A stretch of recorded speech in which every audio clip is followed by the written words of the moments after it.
Hey, welcome to video 9. This is the 9th video in the series of who knows how many.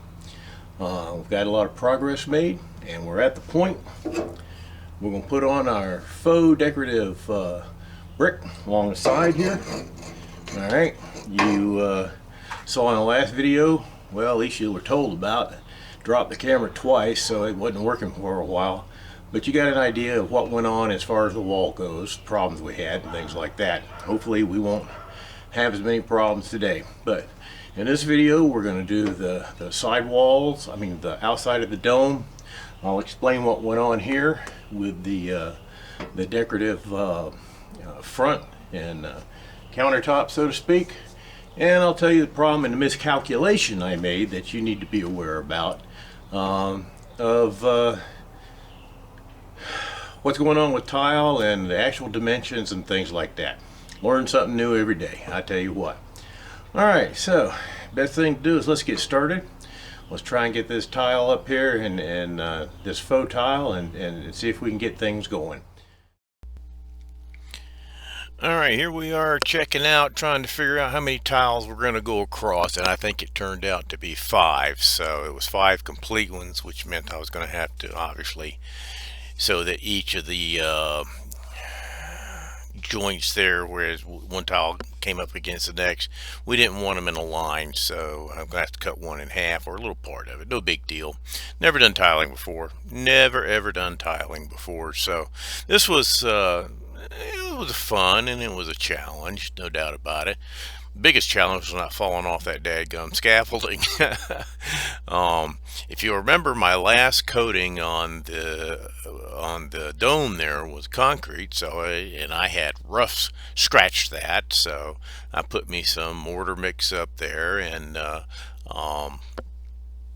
once I had the mortar mix on nice and smooth, I turned around, had one of those little trowels with the 1/4 inch doolies in it where you could make little grooves, and I did that. Just started laying the tile down into where I wanted it to be. Obviously I could only go so far because it's curved in the front and it's curved in the back, and you'll see what happened as a result of that. Well, not the fact that they're curved. Yeah, it's the fact that they're curved. I lost square. I couldn't keep it square in the back. When I talk about square, when you hear me mention that, it's talking about nice, clean corners in the back, all right, to where one thing could butt up against the next thing coming in, but just did not happen. Oh well.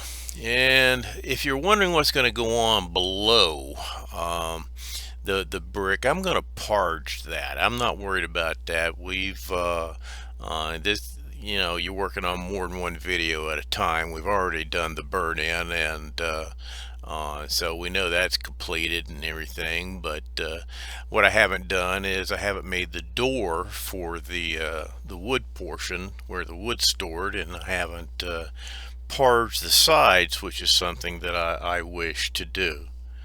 Alright, so we will just have to see how that goes, but it'll be nice and clean.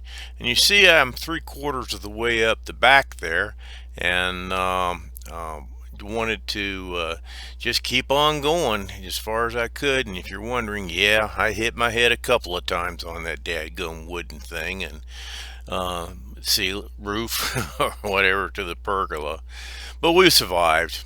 And we ended up doing the other side as well in the back, and you'll see all that to come up, I guess.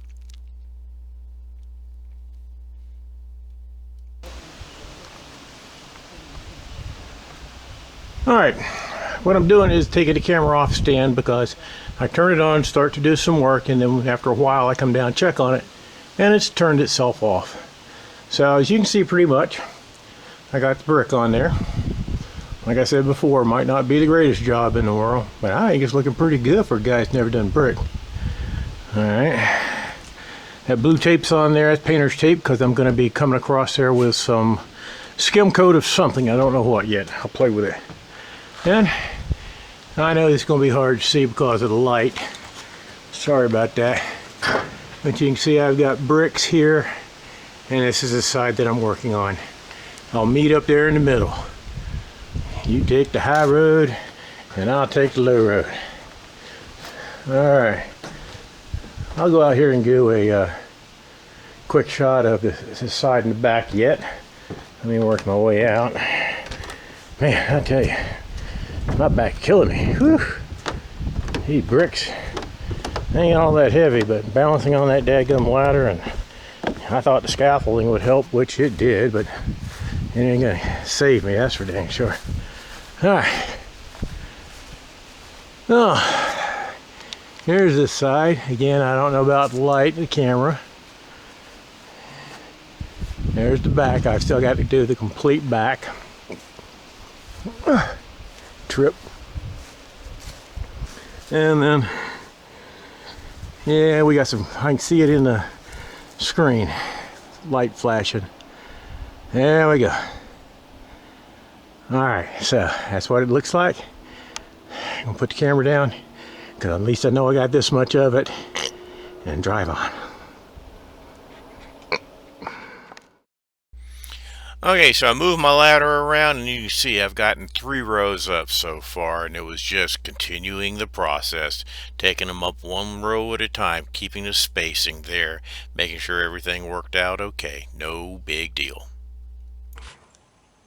Alright, we got all the faux tile on, so what we've got to do now is do some grouting in between.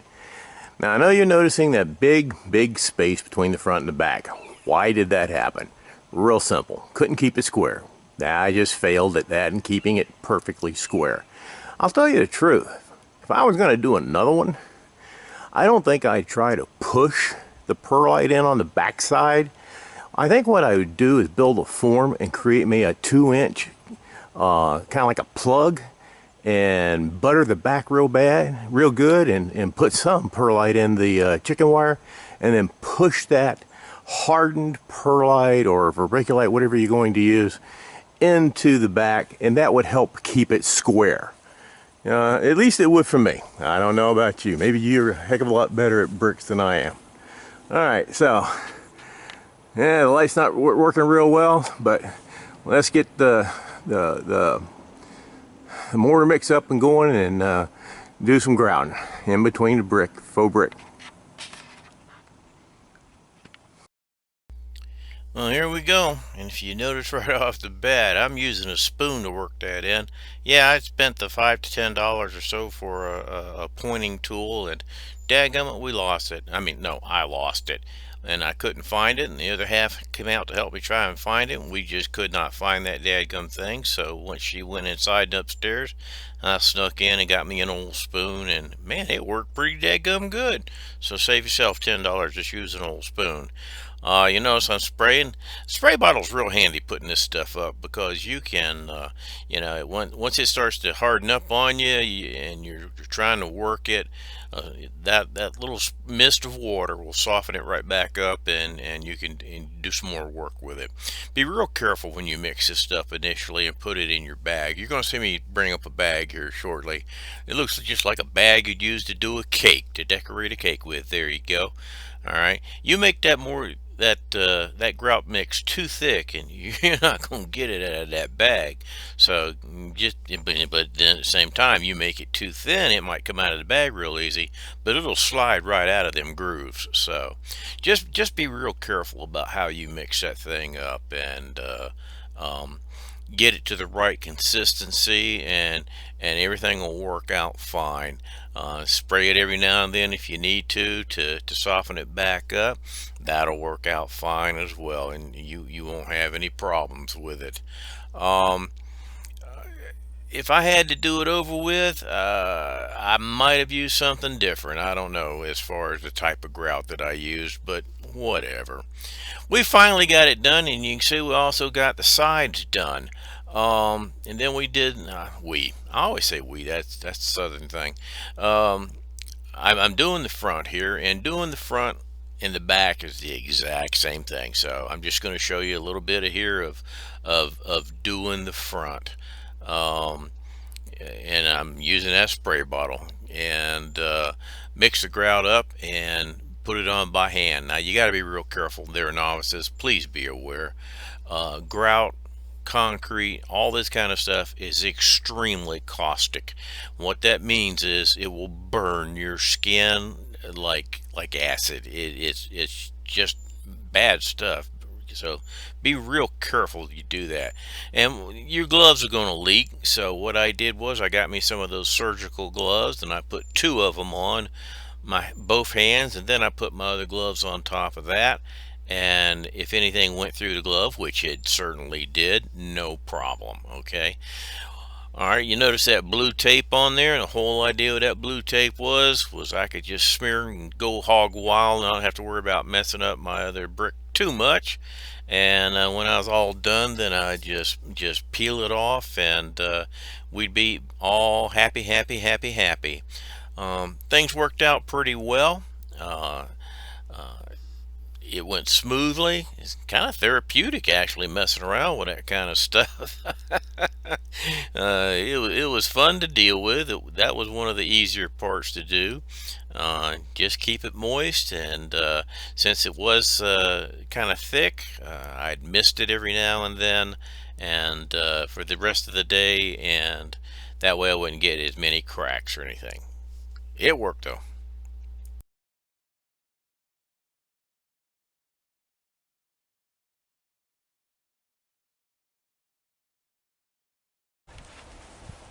Okay, almost covered up my screw up there, and I wanted to show you that, especially for you novices out there.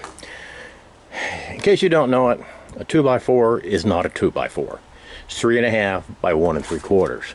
Well, apparently, and I did not know this, I should have asked, 12 by 24 tile are not 12 by 24. They're like 11 3/4 by 23.5 or 23 3/4. So that when you consider that, and you have to put some what is it grout behind it to hold them up, you come up with a pretty good gap there. And could I leave that there? Sure, I could. Am I going to leave that there? Oh heck no. All right, so what I've done is I've gotten me some light aluminum. Oh, and by the way, that had I brought this forward another 1.5 inches, had I brought this forward another 1.5 inches, the stove itself wouldn't have had that problem. Would not have had that problem. But unfortunately I didn't. So like I said, I got me some aluminum here, and I've got it painted with some high temp paint and everything, which is apparently going to scratch very easily. I've got some really good adhesive, and I'm just kind of like spot welded it with adhesive in certain locations. I'll be taking this one and cutting it, going this way and probably that way as well. And if I don't have enough, I've got another one that I can still use, so I'm not worried about running out of that. Okay, so I'll do both sides across in this way. Now it's in these corners. I'm gonna have grandkids running around out here, and I know I'll bend over and do goofy stuff from time to time, like stick my finger in my table saw. Not a good idea. Not a good idea. And I don't want any super sharp corners. Okay, I don't want one of my little ones to be coming up here and whack, hit the head, and the next thing you know, we're off to the emergency room. So I'm going to put some wooden things right here that you'll see, and it's just protection. That's all it is for the kids. Are these real angular? Sure. But they're not sharp corners like those things there. Okay, so that's what I'm doing. I'm putting these on before I seal them, because I can't get anybody to tell me, will the sealant mess up with the adhesive? I don't know. Okay, if you guys know, hey, put some comments. Not getting any comments down there, but if you don't want to put any comments, don't. That's up to you. And there we go. So I'll continue to do this, finish it up. And no, I will leave this exposed, the grout lines, and these two grout lines, I'll leave those exposed. That's not a problem. However, I am noticing that the grout, and that grout that you see up there, the bag says dark gray. I'm sorry, that's about as dark gray as I am tall and handsome, okay? Maybe 50 years ago, but not now. So, that's not dark gray. But I'm going to leave it as it is. And I kind of like the way that chimney, yeah, I like the way that looks and everything. So I might put my one single initial up there. I bought the wood initial already. I'm going to take a look at it. I might put it up there with just some tape to start with to see how I feel about it or whatever. But there you go. That's what you need to know about tile. Not the size that it's said to be. Gonna leave you some corners if you don't plan for that. If you'll remember, when I was building the base to do the pad up there, I talked about you have to make room for your other side of your form. So if you want a 36-inch wide pad, then you have to figure, if you're going on the inside, you have to cut it an extra 1 3/4 that way, extra 1 3/4 that way, so you'll have 36 inside, and your other 2x4 or 2x6 or whatever you're using, you know, it takes up space. If you don't understand that, then watch the video where I build the upstairs pad form, and it'll be clear to you. All right, we're out here. More to do, like keeping my hands out of the dang saw. All right, let's talk oven door components and making the oven door. Obviously the door, a lot of people use them, a lot of people don't use them, a lot of people have vents in them, a lot of people will just tilt them or whatever. I'm going to have a door for a number of reasons, just to try it out, and at the same time to help keep animals out during the off season. All right, we get a lot of birds up here. If you looked up in the gazebo, you'd see about 3 or 4 birds' nests, and I don't want a bird's nest in there. All right, so let's look at the first component. What do we got here? All right, this is the metal part. This was a rectangle, but I put it up there and measured it about 1 inch to 1.5 inches bigger than the door, because it's going to sit outside the door for now. I figured I'd be better off making it bigger than I need and let it sit outside the door, and then if I decide to cut it down and do something to the bricks or make an inside door, I could do that as well. But for right now, it's going to sit outside the door.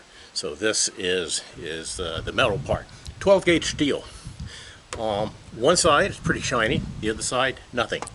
The one side has got the heat resistant paint on it, just for looks, okay? I called those people and they said, don't paint the inside. Not a good idea, we don't think you'd want to do that. So I said, okay, no big deal. Painted the outside, inside not painted. Let's lay that down.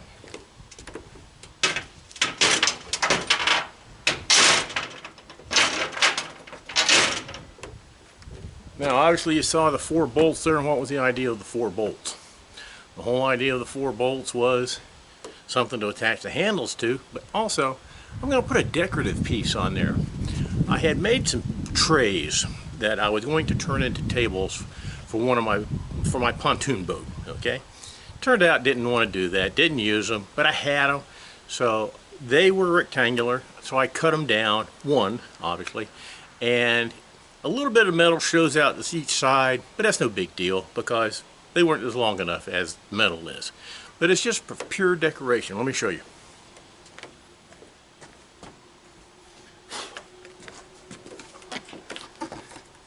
Alright, it's a little dusty and dirty, but that's okay. Got the back, yeah, that's painted with a high temp, I don't know. I have no idea if this will last. If it doesn't, metal door, straight metal door, okay? But for right now, this is pure decoration. We'll see if it lasts or whatever. Now that's going to slide over the bolts, and we'll get a close-up of that hanging on later.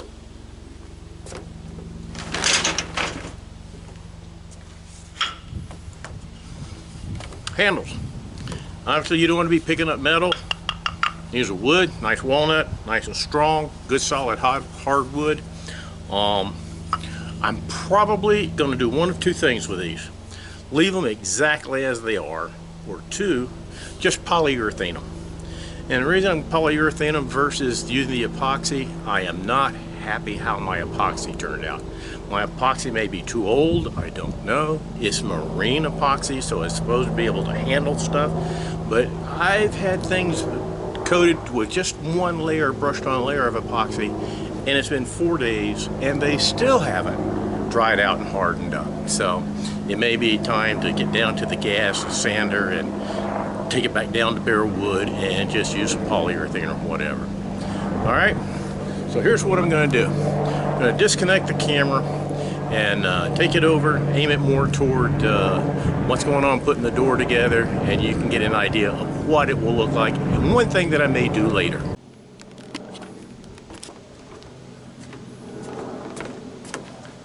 Alright, we've got the door, the metal part laid out here. You'll notice that there's some washers right here. Alright, the idea of these washers is just to keep the metal up off the dadgum, what's the word I'm trying to think of? Off the wood. Alright.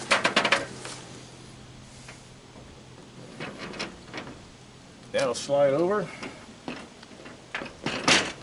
I got me some oversized holes there, no problem, so I can't miss it.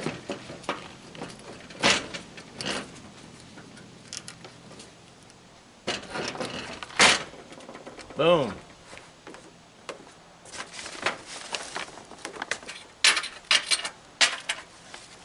Okay, over the top of that goes a washer.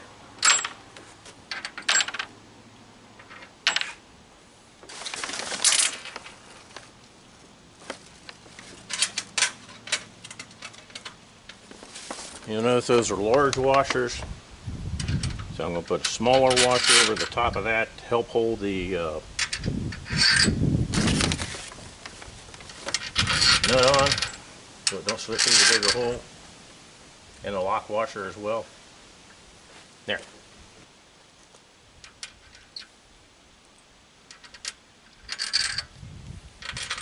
And a nut. This is where we try to be ambidextrous.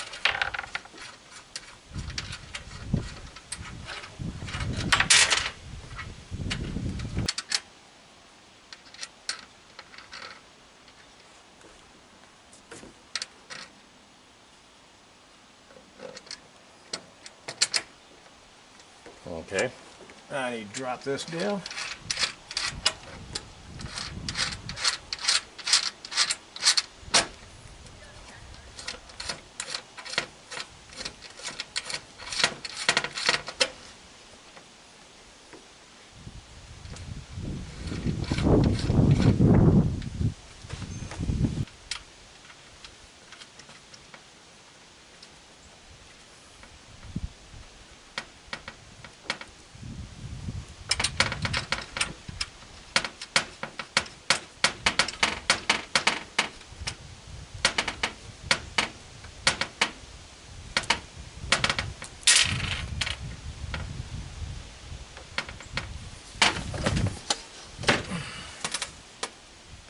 There's my door.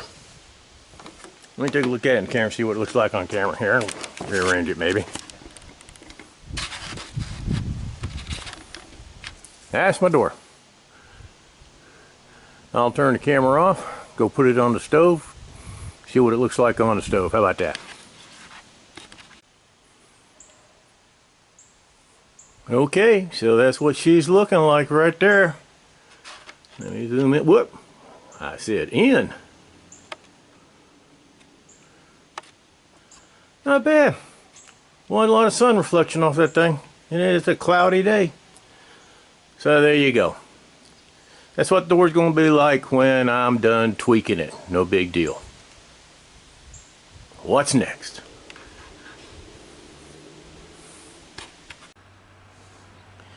Well, the front is done. Well, actually, the whole thing's done as far as the oven goes. Tomorrow morning, we start the burn-in. Small fire, and we'll go for however long we can go. 7 days is the plan. All right. We got some rain coming, so I plan to cover it while, if it does start to rain, and continue the burn. Not going to stop, okay, mid-stop, but I'll just cover the thing with a number of tarps so that the exposed brick doesn't get wet, and make sure that the chimney's not touched. Okay, I've got my front done. Remember I told you I was going to have some wood at the corners. Those are not sharp at all. Grandkids could run into them. Not going to the emergency room. Alright, no big deal. Oh, by the way, on the chimney, let's see if it'll come in. Nah, you can't see it at this angle. Let me try it at this angle. There you go. You notice it's got a baffle. Alright, so that's when I want to save heat because I'm going to do something the next day. So I put me a baffle in my chimney part, you know, it just slides over. Now, when I'm not using that, the nice thing about it is I can lift that chimney part up. Comes off very easily, just slides on, slides off. I can put it inside the stove, put the door open over it. Down in the chimney part going into the stove, I have some wire mesh, about 3 pieces of wire mesh on top of each other to keep birds.